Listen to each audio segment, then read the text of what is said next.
ओम गुरुर्ब्रह्मा गुरुविष्णु गुरुदेवो महेश्वरा गुरु साक्षात् परब्रह्म तस्मै श्री गुरुवे नमः।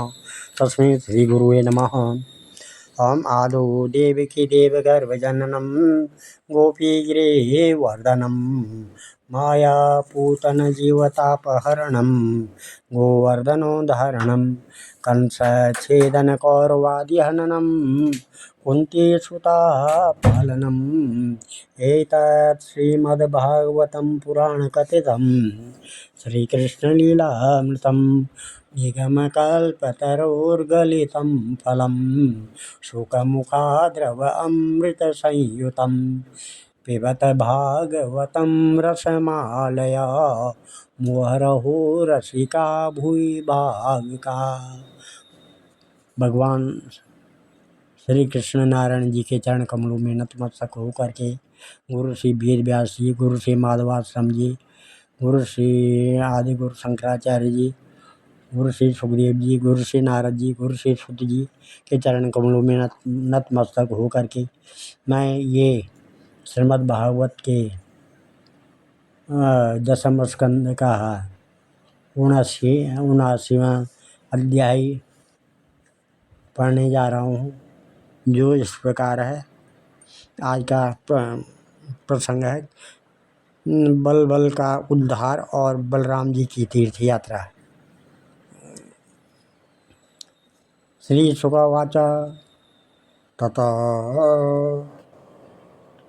तथा पर्वण्यायुपावृते प्रचंडा पांशुवर्षण भीम वायुर्बुद्राजन् पूयगन्धसु सर्वसा ततो मेद्यामयं वर्षं बल्वलेन विनिर्मितम् अभयत् यज्ञशालायां सोऽन्वादृश्यत शूलदृक् तं विलोक्य बृहत्कायं भिन्नाजनत्रयोपमम् तत्ता ताम्रशिखाम् अश्रुं दृष्टो ग्राव्यकुटिमुखम् सस्मार मूसलं राम परशन्याभिदारणम् हलं च दैत्यदमनं ते तूर्णम् उपतस्तु तमा कृष्ण हलाग्रेण बलबलं गगनेश्चरं मूसलेन हनत्क्रुधो मूर्ध्नि ब्रह्माद्रोहं बला सोपतत् भुवि निर्वन्न ललाटो स्निक समुत्सृजन् मुञ्जानार्तस्वरं शैलो यथा वज्र हतोरुणः सस्तोत्य मुनियो रामं प्रयुज्य वितथाशिषा अभ्यसिञ्चन् महाभागा वृत्ताग्नं विविदो यथा वैजयन्तीं ददुर्मालं श्रीधामाम्नान् पङ्कजं रामाय वाससि दिव्यान्याभरणानि च अथ तराभ्यनुज्ञातं कौशिकीयामेत ब्रह्मणि स्नात्वा सरोवरं मगाद् यथा सरयूरास्रवत् अनुस्रोतेन सरयूं प्रयागम् उपगम्य सा स्नात्वा सन्तर्प्य देवादीन् जगां पुलाश्रमम् गोमतीं गण्डकीं स्नात्वा विपाशा शोण आप्लुता गयां गत्वा पितृनिष्ठा गंगासागर संगमे। श्री सुखदेव जी कहते हैं, परीक्षित, पर्व का दिन आने पर बड़ा भयंकर दंड चलने लगा। धूल की वर्षा होने लगी और चारों ओर से पीप की दुर्गंध आने लगी। इसके बाद यज्ञशाला में बल दानव ने मलमूत्र आदि अपवित्र वस्तुओं की वर्षा की। तदनंतर हाथ में त्रिशूल लिए वह स्वयं दिखाई पड़ा। उसका डिलडोल बहुत बड़ा था, ऐसा जान पड़ता था मानो ढेर का ढेर कालिक इकट्ठा कर दिया गया हो। उसकी चोटी और दाढ़ी मूछ तपे हुए तांबे के समान लाल लाल थी। बड़ी बड़ी दाढ़ों और भौं के कारण उसका मुंह बड़ा भयावना लगता था। उसे देखकर भगवान बलराम जी ने शत्रु सेना की कुंदी करने वाले मूसल और दैत्यों को चीर फाड़ डालने वाले हल का स्मरण किया। उनके स्मरण करते ही वे दोनों शास्त्र तुरंत वहां आ पहुँचे। बलराम जी ने आकाश में विचरने वाले बलबल दैत्य को अपने हल की अगले भाग से खींचकर उस ब्रह्मद्रोही के सिर पर बड़े क्रोध से एक मुसल कसकर जमाया, जिससे उसका लाट फट गया और वह खून उगलता तथा आर्त स्वर से चिल्लाता हुआ धरती पर गिर पड़ा। ठीक वैसे ही जैसे वज्र की चोट खाकर गेरू आदि से लाल हुआ कोई पहाड़ गिर पड़ा हो। नैमिषारण्यवासी महाभाग्यवान मुनियों ने बलराम जी की स्तुति की, उन्हें कभी न व्यर्थ होने वाली आशीर्वाद दिए और जैसे देवता लोग देवराज इंद्र का अभिषेक करते हैं वैसे ही उनका अभिषेक किया। इसके बाद ऋषियों ने बलराम जी को दिव्य वस्त्र और दिव्य आभूषण दिए तथा एक ऐसी वैजयंती माला भी दी जो सौंदर्य का आश्रय एवं कभी न मुरझाने वाले कमल के पुष्पों से युक्त है। तदंतर नैमिषारण्य वासी ऋषियों ने विदा होकर उनके आज्ञानुसार बलराम जी ब्राह्मणों के साथ कौशिकी नदी के तट पर आए। वहाँ स्नान करके वे उस सरोवर पर गए जहाँ से सरयू नदी निकली है।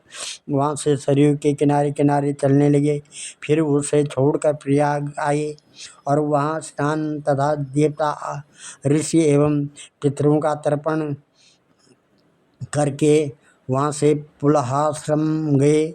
वहाँ से गंडकी, गोमती तथा विपाशा नदी में स्नान करके वे सोन नद के तट पर गए और वहाँ स्नान किया।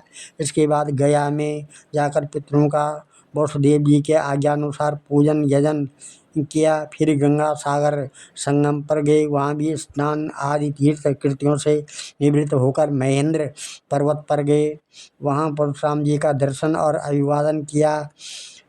तदंतर सप्त गोदावरी, वीणा, पंपा और भीमरथी आदि में स्नान करते हुए स्वामी कार्तिक का दर्शन करने गए तथा वहाँ से महादेव के निवास स्थान श्रीशैल पर गए पहुँचे। इसके बाद भगवान बलराम ने द्रविड़ देश के परम पुण्यमय स्थान वेंकटाचल बालाजी का दर्शन किया और वहाँ से वे कामाक्षी, शिवकांक्षी, विष्णुकांक्षी होते हुए तथा श्रेष्ठ नदी कावेरी में स्नान करते हुए पुण्यमय श्रीरंग क्षेत्र में पहुँचे। श्रीरंग क्षेत्र में भगवान विष्णु सदा विराजमान रहते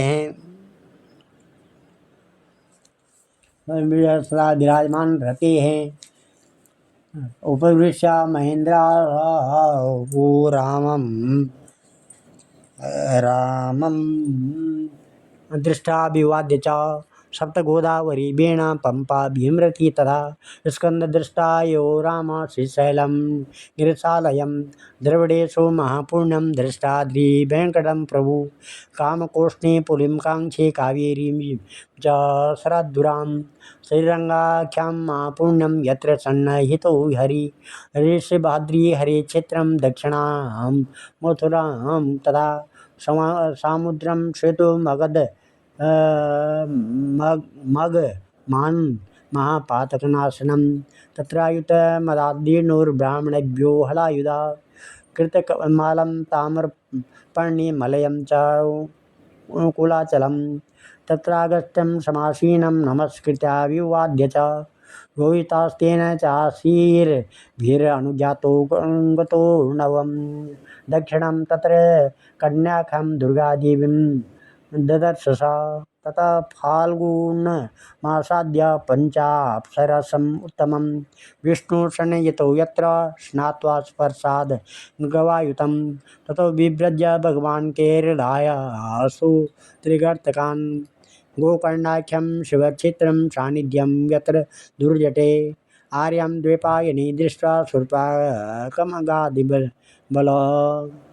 तापिं पयोष्णी निर्वन्द्यामुपस्पृश्यात् दण्डकं प्रविश्यारेव मद यत्र महिष्मतिपुरी वनोतीर्थ उपशिष्य पृश्य प्रवासं पुनरागमत् श्रुत्वा द्विजे कथ्यमानं कुरु पाण्डवसंयुगे सर्वराजन्यनिधनं भारं मेने हृतं भव स भीमदुर्योधनयोर्गदाभ्यां युध्यते मृधे वारयिष्यन् विनश्यनं जगाम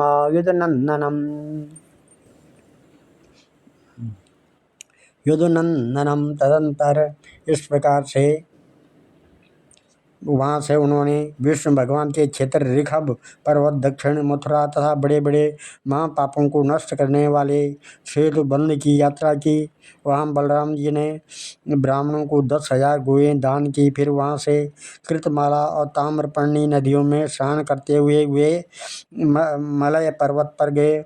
वह पर्वत 7 कुल पर्वतों से एक है। वहाँ पर विराजमान अगस्त्य मुनि को उन्होंने नमस्कार और अभिवादन किया। अगस्त्य जी से आशीर्वाद और अनुमति प्राप्त करके बलराम जी ने दक्षिण समुद्र की यात्रा की। वहाँ उन्होंने दुर्गा देवी का कन्याकुमारी के रूप में दर्शन किया। जिसके बाद वे फाल्गुन तीर्थ अनंत शयन क्षेत्र में गए और वहाँ के सर्वश्रेष्ठ पंचसरस तीर्थ में स्नान किया। उस तीर्थ में सर्वदा विष्णु भगवान का सानिध्य रहता है। वहाँ बलराम जी ने 10,000 गोएं दान की। अब भगवान बलराम वहाँ से चलकर केरल और त्रिगर्त देशों में होकर भगवान शंकर के क्षेत्र गोकर्ण तीर्थ में आए। वहाँ सदा सर्वदा भगवान शंकर विराजमान रहते हैं। वहाँ से जल से घिरे द्वीप में निवास करने वाली आर्या देवी का दर्शन करने गए और फिर उस द्वीप से चलकर शूरपारक क्षेत्र की यात्रा की। इसके बाद तापी, पयोष्णी और नीरबंध्या नदियों में स्नान करके हुए दंडकारण्य में आए। वहाँ होकर वे नर्मदा जी के तट पर गए। परीक्षित, इस पवित्र नदी के तट पर ही माहिष्मतीपुरी है। वहाँ मनु तीर्थ में स्नान करके हुए फिर प्रभास क्षेत्र में चले आए। वहीं उन्होंने ब्राह्मणों से सुना कि कौरव और पांडवों के युद्ध में अधिकांश क्षत्रियों का संहार हो गया। उन्होंने ऐसा अनुभव किया कि अब पृथ्वी का बहुत सा भार उतर गया है। जिस दिन रणभूमि में भीमसेन और दुर्योधन गदा युद्ध कर रहे थे, उसी दिन बलराम जी उन्हें रोकने के लिए कुरुक्षेत्र जा पहुँचे। युधिष्ठिरस्तु तं दृष्ट्वा यमो कृष्णार्जुनावपि अविवाद्या भवं तूष्णी किं विदुक्षिर्या गता। गदापाणि उभो दृष्टा शराब्दो विजये शृणो मण्डलानि विचित्राणि चरन्ता विदम् अब्रवीत। एवं तुल्यबलो वीरो हि हे राजन् हे वृकोदरा।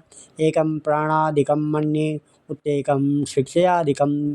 तस्मादेकतरस्य युवयोः समवीर्यो न लक्ष्यते जने जो ने युवा विमलत्वफलोरणः। न तद्वाक्यं जहेतुर्बद्धो वीरो नृपार्थवत् अनुस्मरन्ता वन्योन्यं दुरुक्तं दुष्कृतानि च। दृष्टं तदनुमन्वानो रामो द्वारवती ययो उग्रसेनादिभिः प्रीतिर्ज्ञातिभिः समुपागता। तं पुण्येनैमिषं प्राप्तं ऋषयो याजयन्मुदा। क्रत्वं क्रतुभिः सर्वे निर्वृताखिलविग्रहं। तेभ्यो विशुद्धविज्ञानं भगवान् व्यतरद्विभुः। येनैवात्मन्यदो विश्वम् आत्मनं विश्वगं विदुः। स्वपत्न्यावभृतस्नातो ज्ञातिबन्धु सुहृद्वृता। रेज्ये स्वत्योस्त्र ये बंधु सुवासा शिष्टवलंकृतः। इस प्रकार से उन्होंने महाराज युधिष्ठिर, नकुल, सहदेव, भगवान श्री कृष्ण और अर्जुन ने बलराम जी को देखकर प्रणाम किया तथा चुप हो गए। वे डरते हुए ये मन सोचने लगे कि ये न जाने क्या कहने के लिए यहाँ पधारे हैं। उस समय भीमसेन और दुर्योधन दोनों ही हाथ में गदा लेकर एक दूसरे को जीतने के लिए क्रोध से भरकर भांति भांति के पैतरे बदल रहे थे। उन्हें देखकर बलराम जी ने कहा, राजा दुर्योधन और भीमसेन, तुम दोनों वीर हो। तुम दोनों में बल पौरुष भी समान है।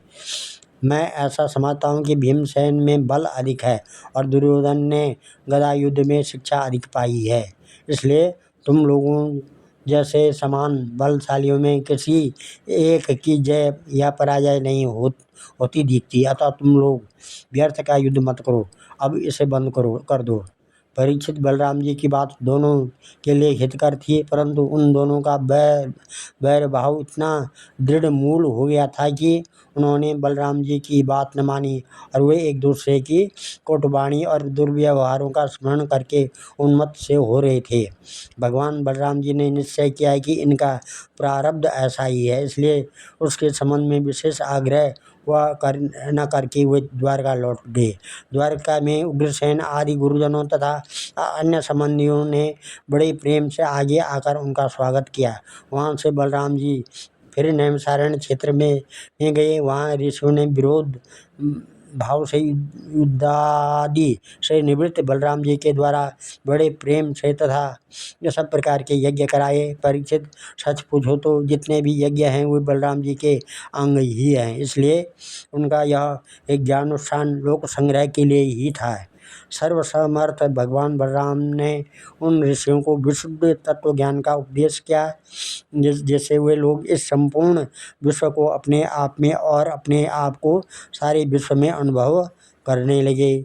इसके बाद बलराम जी ने अपनी पत्नी रेवती के साथ एक ज्ञात स्नान किया और सुंदर सुंदर वस्त्र तथा आभूषण पहनकर अपने भाई बंधु तथा स्वजन संबंधियों के साथ इस प्रकार शोभायमान हुए जैसे अपनी चंद्रिका एवं नक्षत्रों के साथ चंद्रदेव होते हैं। इति विधान्य संख्यानि बलस्य बलशालिना अनन्तस्य प्रमेयस्य मायामर्तस्य सन्ति। यो नो स्मरेत् रामस्य कर्ण्या अद्भुतकर्मणा सायं प्रातरन्तस्य अनन्तरस्य विष्णोः साधयितो भवेत्। इस प्रकार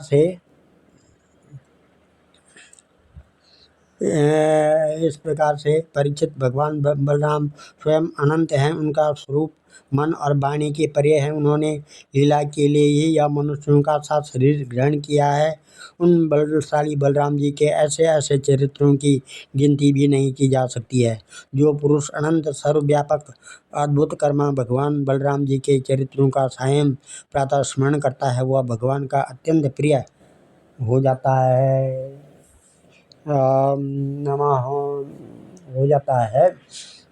आज हम इस कथा को यहीं पर विराम देते हैं। कल 80 उत्तर भाग का 80वां अध्याय चलेगा, जिसमें श्री कृष्ण के द्वारा सुदामा जी का स्वागत के बारे में श्री कृष्ण सुदामा चरित्र आएगा। ॐ नमो ध्येयं सदा परिभवग्नमविष्टदोहं तीर्थात्पदं शिवविरञ्जनुतं शरण्यं भृत्यातिहं प्रणतपालभवाब्धिपोतं वन्दे महापुरुषते चरणारविन्दं। सर्वे भवन्तु सुखिनः, सर्वे सन्तु निरामया, सर्वे भद्राणि पश्यन्तु, मा कश्चित् भवेत्। ॐ नमः सिद्ध मा कश्चित् दुःख भाग भवेत्।